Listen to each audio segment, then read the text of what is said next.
filenya itu, kenapa seperti itu? Karena untuk memudahkan madrasah. Jadi dia akan menggunakan seperti ini, Bapak Ibu ya. Dia akan menggunakan maaf yang di lubang. Jadi tinggal dibatas, sekat sesuai dengan tahapan pencairan dan pelaporannya. Jadi hanya menggunakan seperti ini.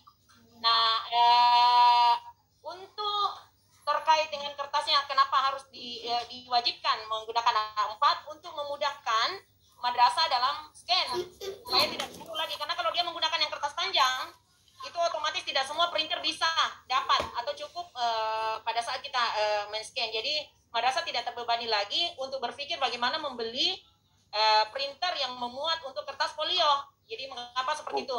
Dan juga kemungkinan terburuknya madrasah bisa diarahkan untuk menyelipkan dokumen-dokumen perusahaan untuk diselipkan masuk di pelaporan pada saat mau diaudit. Siapa tahu yang namanya Bapak Ibu manusia hilaf, kita manusia biasa yang tidak luput dari hilaf, salah, itu bisa diperbaiki tanpa harus memperlihatkan kepada auditor bahwa kita baru atau membuat baru. Seperti itu maksudnya Bapak Ibu. Jadi sekaligus juga kami sebagai tim langkah monitoring dari Kanwil yang tidak akan mungkin bisa menggapai madrasah secara head to head 24 kabupaten, sehingga meminta kerjasama kepada Bapak Ibu sekalian dengan kerendahan hati untuk membantu dan kami semua kita bersatu bagaimana membuat madrasah dalam hal pelaporan dana bosnya itu bisa bagus. Nah, ini contoh terburuknya, Bapak Ibu. Kemarin saya khususnya monitoring ke Kabupaten Sinjai. Di Kabupaten Sinjai saya mendatangi madrasah. Madrasah tersebut membuat laporan dana bos itu dengan menggunakan kop PKPS BBM. Jadi, mungkin Bapak Ibu masih mengingat apa itu PKPS BBM? Itu subsidi bahan bakar. Itu adalah zaman pelaporan dana bos tahun 2006-2007. Yang masih pada saat kita menggabung dananya antara Diknas dengan Kemenak. Jadi pada saat itu kita masih Departemen Agama. Jadi mohon dengan sangat mohon maaf karena saya menyebutkan kabupaten, ini hanya sebagai sampling bagaimana, karena biar kita secara terbuka bisa meng-cross check kembali dan memberikan bimbingan kepada madrasah masing-masing di bawah wilayah kepengawasan TAK untuk membuat laporan yang mungkin tidak bisa mendapatkan laporan yang secara sempurna, tapi minimal kita bisa memenuhi sesuai dengan kerangka-kerangka laporan yang setelah ditetapkan oleh inspektorat. Jadi formatnya seperti ini Bapak Ibu, yang mungkin bisa Bapak Ibu lihat di monitor TAK sekarang. Apa bedanya antara penyusunan laporan kegiatan BOP BOS yang di sayap kiri dengan yang di sayap kanan?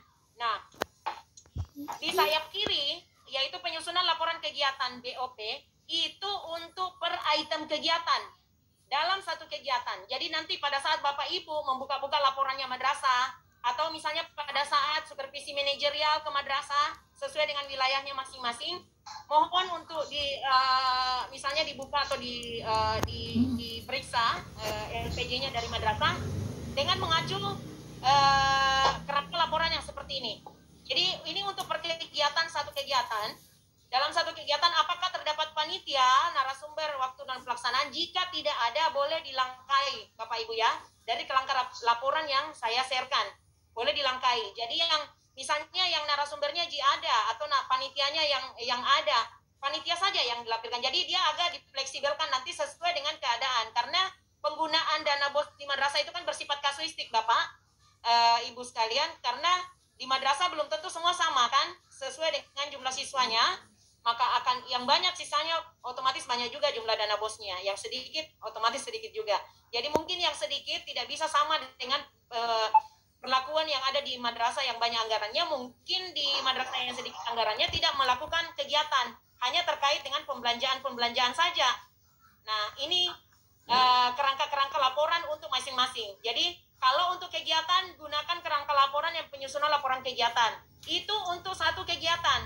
Jadi nanti setelah setiap kegiatan yang dilakukan, mengacu di format yang untuk kegiatan.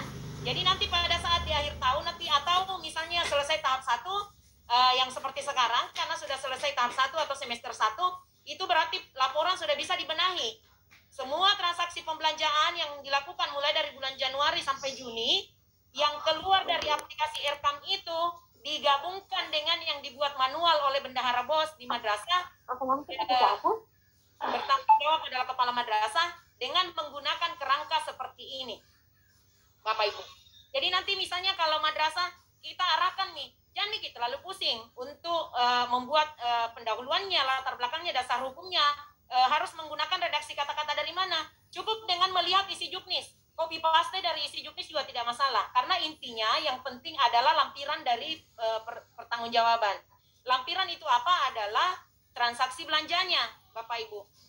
Ya, Adik. Nah, untuk yang di sayap kanan, yang penyusunan laporan BOS itu adalah laporan yang dikemas dalam satu tahap. Jadi ini subnya. Yang di sayap kiri tadi adalah untuk perkegiatan. Kalau yang di sayap kanan, Tabe Pak Andi, Tabe di scroll sedikit naik. Di scroll naik judulnya sedikit ya. Nah, penyusunan laporan BOP BOS ini untuk laporan satu tahap. Jadi ada daftar pengantarnya, daftar isinya. Jadi nanti misalnya sampai di pendahuluan latar belakang maksud tujuan, bab 2 pelaksanaan kegiatan BOS. Di sini yang apa yang dilampirkan dari bab 2 itu adalah semua kegiatan yang terlaksana di dalam madrasah itu dibuat madrasah diminta untuk membuat rekapannya. Jadi misalnya standar isi sebegini, standar ini. Jadi misalnya ada 8 standar turun, jadi berarti 8 rekapan total anggaran akan ketemu dengan bukti upload berapa jumlah penerimaan dari madrasah tersebut dalam satu tahap di lampiran. Sesuai dengan RKAM-nya dan realisasi belanjanya. Nantinya yang keluar dari aplikasi Erekam itu akan dijilid masuk bersama. Nah, terus yang masuk ke bab 3 penutup kesimpulan saran. Selesai di situ, madrasah membuat bab 1, bab 2, bab 3. Itu boleh diberlaku untuk yang tahap 2-nya. Tidak perlu membuat lagi untuk tahap 2-nya. Yang perlu adalah pastinya berbeda lampiran yang terlampir di tahap 1 dengan yang di tahap 2. Jadi nanti untuk misalnya masuk ke lampiran bukti upload dokumen BOS. Itu ada di portal Bapak Ibu. Secara online itu bisa di print out. Itu menjadi bukti yang dibawa ke bank untuk mencairkan. Dan madrasah sudah pahami itu. Yang penting Ibu dengan bapak-bapak pada saat membuka nanti laporannya, yang mana yang dimaksud bukti upload dokumen itu ada barcode-nya, itu dari online, dari portal BOS. Ada akunnya di madrasah masing-masing. Terus masuk lampiran, arahkan ki madrasah pada saat memeriksa laporannya, setiap item kegiatan, tuntas satu pertanggungjawaban apapun itu, jangan terpisah antara kwitansi dengan apanya, misalnya kegiatan yang PPDB ada di halaman sini, terus kwitansinya jauh di belakang, itu diarahkan ke madrasah untuk buat penyatuan pertanggungjawaban. Selesai satu kegiatan baru berpindah ke kegiatan yang lainnya. Itu kuncinya Bapak Ibu. Ini mungkin kerangka-kerangkanya nanti tinggal Bapak Ibu baca kembali. Yang terpenting adalah Bapak Ibu memberikan arahan kepada madrasah, apapun yang dilakukan oleh madrasah, baik terkait dengan pembelian ataupun pertanggungjawaban kedua kegiatan, jika ada kegiatan yang terlaksana, jangan pernah melupakan dokumentasi atau foto. Karena foto selalu dicari oleh auditor. Jadi jangan lupa mengingatkan kepada madrasah bendahara BOS untuk membuat pertanggungjawaban setiap apapun itu diwujudkan dalam foto. Ada foto yang terlampir di setiap item-item kegiatan yang dibelanjakan. Mungkin turun Pak Andi, nanti sisa dibaca oleh Bapak Ibu sekalian kerangka-kerangkanya. Nah, ini untuk sub-subnya, Bapak Ibu, apa-apa yang diperlukan yang dibuat oleh bendahara BOS terkait dengan pembelian bahan ATK dalam satu item. Beli bahan ATK. Yang penting yang terlampir di laporannya adalah nota ordernya, struk kontan dari penyedia jasa atau rekanan, kwitansi. Ingat Ki, kalau kita mengecek kwitansi yang dilampirkan oleh bendahara BOS itu dibubuhi materai 10.000 jika pembelian atau pembelanjaannya itu nominal 5 juta Rp1. Jadi sampai dengan 5 juta itu tidak dibubuhi, tidak dikenakan bubuhan materai. Jadi 5 juta ke atas baru dikenakan bubuhan materai 10.000. Dan selalu ada foto barang yang dibeli. Nah, terkait dengan pembelian bahan makanan. Nah, kalau mungkin Bapak Ibu melihat, kok di bahan ATK dengan dikonsumsi di bahan ATK kok tidak dikenakan pajak? Kalau dikonsumsi dikenakan PPh pasal 23. Itu pun untuk pembelian bahan makanan Bapak Ibu, itu yang dikenakan PPh pasal 23 senilai 2% jika menggunakan jasa catering. Jika menggunakan jasa catering. Beda itu jika madrasah membeli nasi bungkus atau nasi kotak di toko, itu beda, bukan jasa catering namanya. Jadi yang namanya jasa catering itu yang memang kita mengetri, memang yang tepatnya itu adalah catering. Itu yang nomor pokok wajib pajak catering.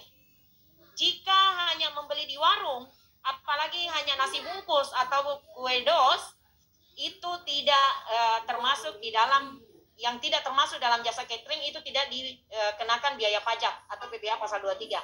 Nah, kalau untuk bahan ATK, kenapa tidak ada pajaknya di situ?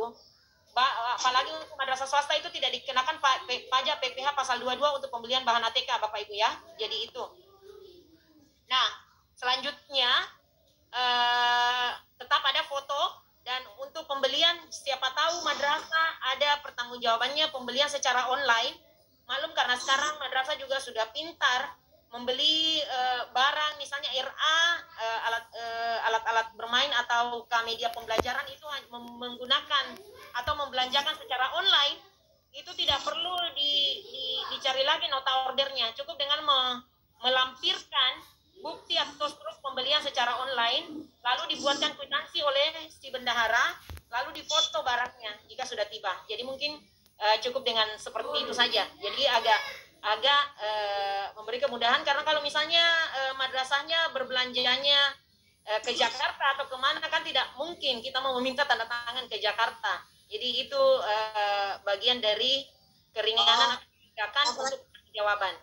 Nah, selanjutnya terkait dengan yang belanja atau langganan yang bersifat terus-menerus setiap bulan, contoh listrik, internet kah, koran, air, atau hostingan website yang per tahun, atau ada madrasah yang memiliki telepon, itu cukup dengan melampirkan struk pembayaran, baik misalnya secara transferan atau cash. Itu kalau yang untuk transferan mungkin bisa di screenshot bukti transferannya, dan jika cash berarti melampirkan bukti pembayarannya atau struknya, misalnya kalau untuk membayar airpump dan lain-lain. Jadi mungkin seperti itu Bapak Ibu, ini hanya kerangka laporannya. Nanti pengembangannya terkait dengan pelaporan yang mungkin akan Bapak Ibu dapati nantinya di madrasah itu akan berbeda-beda, karena otomatis pertama yang mempengaruhi perbedaan itu adalah besaran anggaran yang mereka terima, dan yang kedua mungkin ada madrasah yang mempunyai inovasi membuat kegiatan-kegiatan, dan ada juga yang hanya bersifat pembelian saja di madrasah. Jadi semua pertanggungjawabannya hanya berupa pembelian barang, pembelian ATK, ataupun menyangkut pembayaran. Kalau pembayaran kesejahteraan atau honor bulanan guru itu sudah pasti, karena itu yang merupakan tonggak utama yang ada di madrasah, apalagi yang di madrasah swasta, karena itu yang satu-satunya sumber pendanaan yang diharapkan oleh madrasah untuk sumber pembayarannya. Nah, kalau yang itu mungkin karena kami sudah membagikan formatnya untuk pembayaran honor, itu saya kira untuk se-Sulawesi Selatan itu semua sama formatnya yang dibuat oleh madrasah. Nah, khusus untuk terkait dengan mekanisme susunan laporan-laporannya, itu yang saya anggap penting untuk kerjasama dengan pengawas, mengetahui bagaimana model atau rentetan cara madrasah membuat pertanggungjawaban yang ideal sesuai yang dipersyaratkan oleh auditor. Nah, ini format dari Inspektorat Jenderal Bapak Ibu, dan ini yang biasa dicari modelnya pada saat Itjen mengaudit madrasah khusus dana bos. Jadi mungkin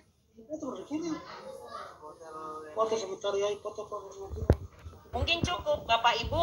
Adapun jika ada yang ingin didiskusikan sedikit terkait dengan kerangka pelaporan dari dana bos ini,